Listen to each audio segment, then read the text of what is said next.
If you're hiring and you're new to hiring or you're just starting to grow your team, if you don't hire someone who's going to help you drive traffic as their main focus, I really do believe you're missing the mark. So this is something to think about.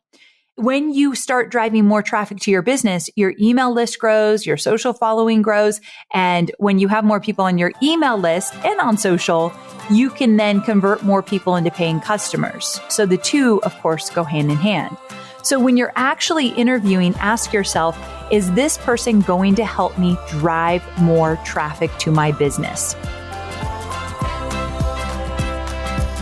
I'm Amy Porterfield, ex-corporate girl turned CEO of a multi-seven-figure business. But it wasn't all that long ago that I lacked the confidence, the budget, and the time to focus on growing my small but mighty business. Fast forward past many failed attempts and lessons learned, and you'll see the business I have today. One that changes lives and gives me more freedom than I ever thought possible. One that used to only exist as a daydream. I created the Online Marketing Made Easy podcast to give you simple, actionable, step-by-step strategies to help you do the same. If you're an ambitious entrepreneur or one in the making who's looking to create a business that makes an impact and a life you love, you're in the right place, friend. Let's get started.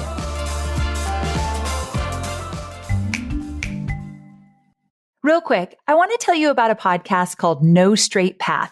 It's hosted by Ashley Menzies Babatunde, and she sheds light on the stories behind shiny resumes, social media highlights, job titles, and she aims to humanize success. Featuring guests from all walks of life, No Straight Path inspires conversations around the nuanced perspective of success. Start by checking out her episode titled Success is Maximizing Happiness, where she talks about defining yourself by the positive impact that you can make versus your profession. Listen to No Straight Path wherever you get your podcasts. Hey there, friend. Welcome back to Online Marketing Made Easy. I hope you are having a wonderful week. Listen, before we get started, I was curious. Have you ever shared this podcast with a friend of yours? Either somebody who's still in a 9-to-5 job and you know they want to start their online business, or somebody who's starting a side hustle and they could use some tips and tricks around marketing and entrepreneurial mindset and all that good stuff. Well, if you've never shared it, would you be so kind to do so? Just grab the link for the podcast and text it to a friend or two. My goal is to help as many entrepreneurs as possible, and I'd be so very grateful. Okay, so let's get to today's episode. Listen, I hear a lot of talk about hiring in my community, and for good reason. Hiring can be scary. And exciting, but it can be scary. And it can feel like you're heading into the unknown. I've certainly had my fair share of hires over the last 13 years, and I've learned a thing or two about hiring. I've learned these things because I've messed up many, many times along the way. So in this episode, I'm going to share a couple of things that I feel I did wrong over the past years when hiring, along with the things I feel I did right. And my hope is that you can avoid doing the things I did the wrong way and lean into the things I did the right way. And I promise you, if you really pay attention to my lessons learned, it will make your hiring process more fun and exciting and can transform your business. Okay, so let's dive in. And I got to be honest, the first thing I'm sharing is something I would love to have helped my younger self avoid. And that was waiting far too long for my first full-time hire. Now, as many of you know, Chloe, or Chocho as we call her, was my first full-time hire about 7 years ago, almost 8 years ago now. But to be honest, I struggled for a good year and a half before that, just trying to do everything on my own and completely running myself ragged. Like, can you relate? And this took time away from my family and time away from my self-care and just time away from really focusing on what I should have been focusing on, like, our zone of genius. And I found myself not having the energy to be fully present with my family and my students and my audience in general, because trying to do too many things in your business and trying to wear too many hats is exhausting both physically, but also mentally. So if I were to give someone advice about hiring as an entrepreneur, the first thing I'd say was hire before you think you're ready. Whether that be a full-time employee or even a contractor that you lean on heavily, and maybe that contractor over time becomes a full-time employee. Hire before you think you absolutely need that hire, because I get it. We can easily talk ourselves out of actually hiring someone, right? You've probably already done it. Thinking like it's too soon, or how can I even afford this person? Like I remember I've talked about this a million times when I made my first full-time hire, or let's even back up. When I hired my virtual assistant, which was the first hire I did, but she wasn't a full-time employee. She was 5 hours a week. And I remember thinking I might not be able to afford her. And of course I could afford 5 hours a week. I was like 1 year into my business, I think at that time. But it really started to come up when I hired Chloe. It was just such a big commitment and I was scared, but I had crunched the numbers. I had figured things out. I knew at the end of the day, I could afford her. And remember, the goal here is that the people you are hiring help you make more money. Not always, but in many cases. In fact, I was recently doing a training with my friend Stu McLaren, and he said something that really stuck out to me. He said, when you're preparing to hire someone that is going to help you with traffic. So that looks like getting traffic to your weekly content, to your podcast, to your blog, to your vlog, your website, your courses, your newsletter, someone who is helping you drive traffic to your business. And I really do think he is absolutely right. He talked about hiring someone to drive traffic and hiring someone that will help you to convert, meaning once you get the traffic, help you to convert those people into paying customers. So traffic and conversions. Now, he was talking about the fact that someone helping you get traffic, this should be one of your first hires. It doesn't need to be their only job when you hire them. But if you're hiring and you're new to hiring, or you're just starting to grow your team, if you don't hire someone who's going to help you drive traffic as their main focus, I really do believe you're missing the mark. So this is something to think about. When you start driving more traffic to your business, your email list grows, your social following grows. And when you have more people on your email list and on social, you can then convert more people into paying customers. So the two, of course, go hand in hand. So when you're actually interviewing, ask yourself, is this person going to help me drive more traffic to my business? All the different areas I mentioned. And then, of course, there's that second part too, as I mentioned, conversions. So that means that this person on your team, if they help with conversions, that means they're setting up different funnels. They're finding ways to promote your products. They're increasing engagement. They're nurturing people on your email list so that they will be ready to buy. Those are just a few things that might be part of the task of someone who's helping you with conversions. Now, I realize that for many, your first hire is probably going to be your virtual assistant. So let's back up, because I guess essentially my first hire was a virtual assistant, but as I mentioned, they were 5 hours a week. So it feels different than my first full-time employee hire. But let's talk about your virtual assistant. I do believe this is a great place to start because virtual assistants can be so incredibly important. They allow you to think for a minute, to have a little white space to figure out, okay, what's my next best move? So if you get a virtual assistant in helping you with customer support and social media and proofing all your blog posts or your emails and helping you with overall communication and putting some systems together on the back end, then you can sit down and say, okay, I need to hire somebody for traffic. What would that look like? How would I do that? And now you have some time to be really strategic. So yes, virtual assistant being your first hire, totally get it. And then from there, then you can look at making that next really substantial hire that will impact the business in a big way. So when you're ready to hire full-time beyond your virtual assistant, that's when you want to consider traffic and conversions. So I did that with Chloe, and this is actually something that I feel I did right. Her role was project manager, and it was to focus on funnels and lead gen and launching a digital course. In fact, the first course she helped me launch was Webinars That Convert when I still had that program, which is now part of Digital Course Academy. And I told her, if you hit all of our goals for webinars that convert, which was essentially, I think in the first 6 months of her job, maybe even the first 3 months, I can't remember, but it felt pretty quickly into her taking the position. And I told her, if you help us hit all of our goals, I will give you a pay increase. And I was specific about what that pay increase was going to look like. So she jokes with me now, I was determined to hit those goals. I wanted that pay increase and I wanted it fast. So if you are working with someone who is motivated by different goals like that, it could go a long way.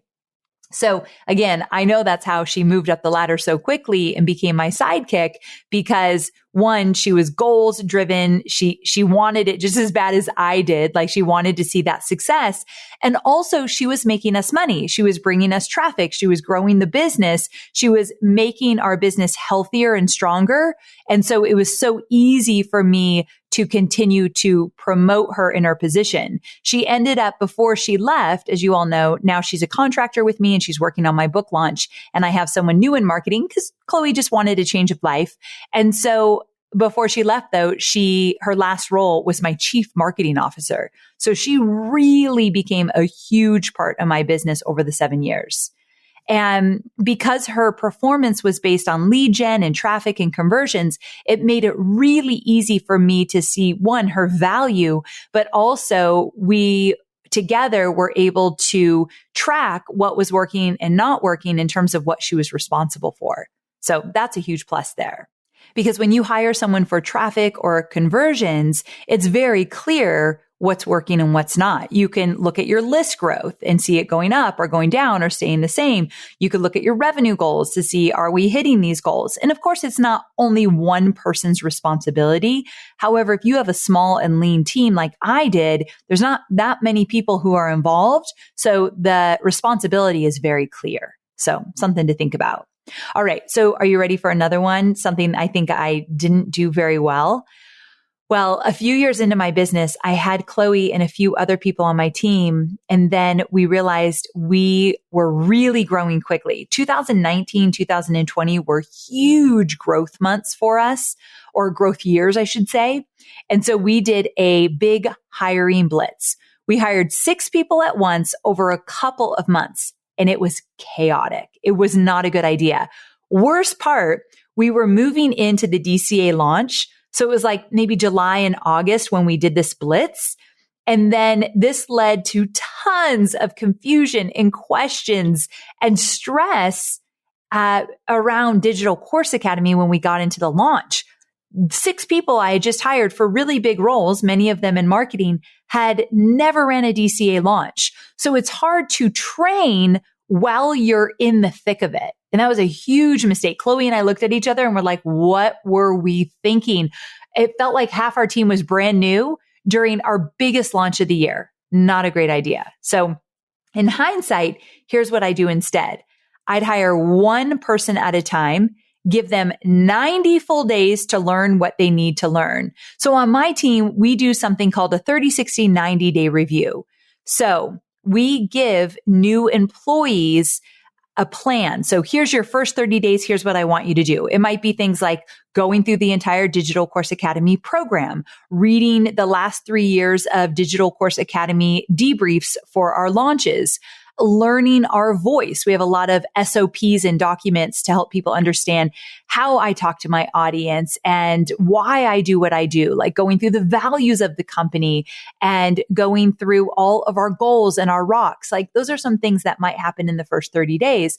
And then 60 days, we get a little bit more specific depending on the person's role. And then 90 days, they're really in it at that point, but they're still doing certain tasks that they need to make sure they get done at a specific period of time. So after the 90 days, they should have a really good understanding of who we are as a company, who we serve, how we make money, where our strengths are, where our weaknesses are. This is important. Well, imagine doing that with all 6 people, because it's not the exact same plan, the 30, 60, 90 plan. It does not look the exact same for every new employee coming in. There might be some overlap, but it's very specific about their role. And so also during the 30, 60, 90 days, and after the first 30 days, whoever their manager is does a review with them and actually rates them on how they're doing and gives them feedback. And the person that was hired can ask questions and give us feedback if something's not working. And then we do that after 60 days and we do it after 90 days. Like I just finished it with my new VP of marketing since I am her manager. I just finished her 90 days with her. And what this allows us to do is make sure that the person's a good fit.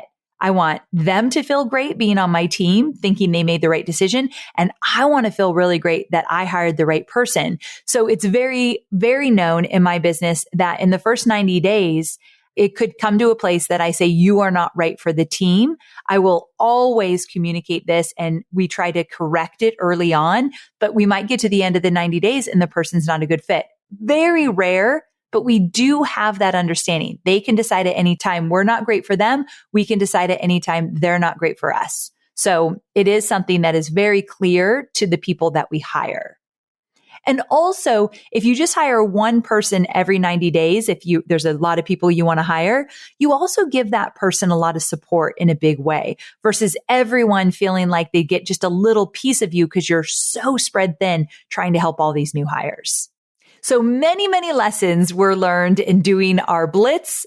The lesson is really, we will never ever do that again. Okay, so the best way to learn what works for you in terms of hiring is to get into action and just start the hiring process. And I know it can be scary, but taking to heart some of the things that I shared with you today can be instrumental when you begin this journey. So just to recap, don't wait too long to hire.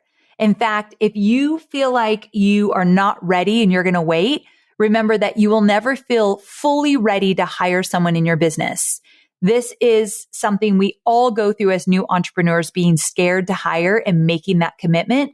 But there's no badge of honor in doing it all on your own. And you are leaving money on the table and you are affecting your mental health when you try to wear all the hats. Hire before you even think you are ready. So that's the do. Hire before you think you're ready. The don't is do not wait too long. Okay, another do hire early on in your business.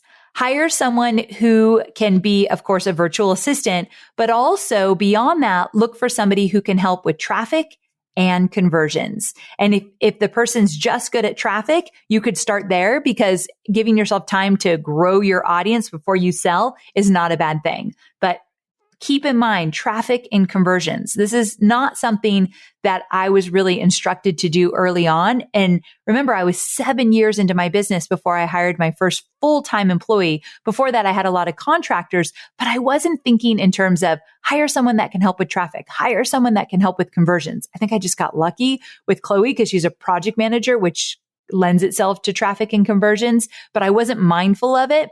So do be mindful of that. And finally, do hire one person at a time. Get them rocking and rolling before hiring the next person. One of the biggest mistakes I've ever made. All right. So I hope you loved this shorty episode and found it valuable. Thanks for hanging out with me. And if you'd be so kind, as I mentioned earlier, please invite your entrepreneurial friends to come hang out too. I'll see you on Wednesday for some Wisdom Wednesdays and then Thursday for more entrepreneurial goodness. So you've got me 3 days a week. All right, my friend, I'll talk to you again soon. Bye for now. We've seen monumental shifts in the ways we do business over the past few years. I know I've personally had to pivot more times than I would like to admit. And while we celebrate the death of the daily commute and conference room mix-ups and endless interruptions while at the office, the new challenge is that businesses are struggling to find ways to really stay connected to their teams and their customers. With the HubSpot CRM platform, you have a single source of truth for all of your marketing and sales and opt-in tools, meaning your teams and customers can stay seamlessly connected. With a powerful all-in-one platform like HubSpot, there's no more bouncing between systems and tabs and consultants. So your team has more time to focus on building connections with your customers, not on connecting your software. So learn how HubSpot can help your business grow better at HubSpot.com.